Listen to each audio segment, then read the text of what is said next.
I've bought him an engagement ring. Was that a mistake? I mean, it's not a girly ring. It's a plain band with a tiny diamond in it, which the guy in the shop talked me into. If Richard doesn't like the diamond, he can always turn it round. Or not wear it at all. Keep it on his nightstand or in a box or whatever. Or I could take it back and never mention it. Actually, I'm losing confidence in this ring by the minute, but I just felt bad that he wouldn't have anything. Men don't get the greatest deal out of a proposal. They have to set up the occasion, they have to get down on one knee, they have to ask the question, and they have to buy a ring. And what do we have to do? Say yes. Or no, obviously. I wonder what proportion of marriage proposals end in a yes and what proportion end in a no. I open my mouth automatically to share this thought with Richard, then hastily close it again. Idiot. Sorry? Richard glances up. Nothing, I beam. Just great menu. I wonder if he's bought a ring already. I don't mind either way. On the one hand, it's fabulously romantic if he has. On the other hand, it's fabulously romantic to choose one together. It's a win-win. I sip my water and smile lovingly at Richard. We're sitting at a corner table overlooking the river.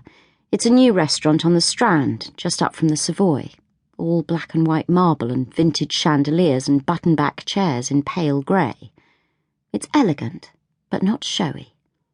The perfect place for a lunchtime proposal. I'm wearing an understated bride-to-be white shirt, a print skirt, and have splashed out on stay-up stockings, just in case we decide to cement the engagement later on. I've never worn stay-up stockings before, but then I've never been proposed to before.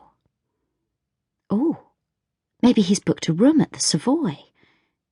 No, Richard's not flash like that. But he'd never make a ridiculous, out-of-proportion gesture. Nice lunch, yes. Overpriced hotel room, no. Which I respect. He's looking nervous. He's fiddling with his cuffs and checking his phone and swirling the water round in his glass. As he sees me watching him, he smiles too. So.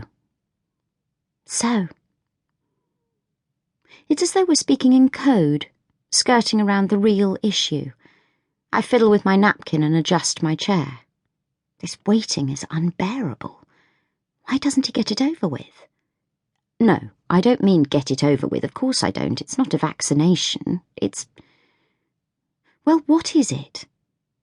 It's a beginning, a first step, the pair of us embarking on a great adventure together, because we want to take on life as a team, because we can't think of anyone else we'd rather share that journey with, because I love him. And he loves me. I'm getting misty-eyed already. This is hopeless. I've been like this for days, ever since I realised what he was driving at. He's quite heavy-handed, Richard. I mean, in a good, lovable way. He's direct and to the point, and doesn't play games, thank God. Nor does he land massive surprises on you out of the blue. On my last birthday, he hinted for ages that his present was going to be a surprise trip, which was ideal, because I knew to get down my overnight bag and pack a few things. Although, in the end, he did catch me out, because it wasn't a weekend away, as I'd predicted. It was a train ticket to Stroud, which he biked to my desk with no warning on my midweek birthday. It turned out he'd secretly arranged with my boss for me to have 2 days off, and when I finally arrived at Stroud, a car whisked me to the most adorable Cotswold cottage, where he was waiting with a fire burning and a sheepskin rug laid out in front of the flames. Let's just say that sex in front of a roaring fire is the best thing ever. Except when that stupid spark flew out and burnt my thigh, but never mind, tiny detail. So this time, when he started dropping hints, again, they weren't exactly subtle indications. They were more like massive signposts plonked in the road. I will be proposing to you soon. First, he set up this date and called it a special lunch.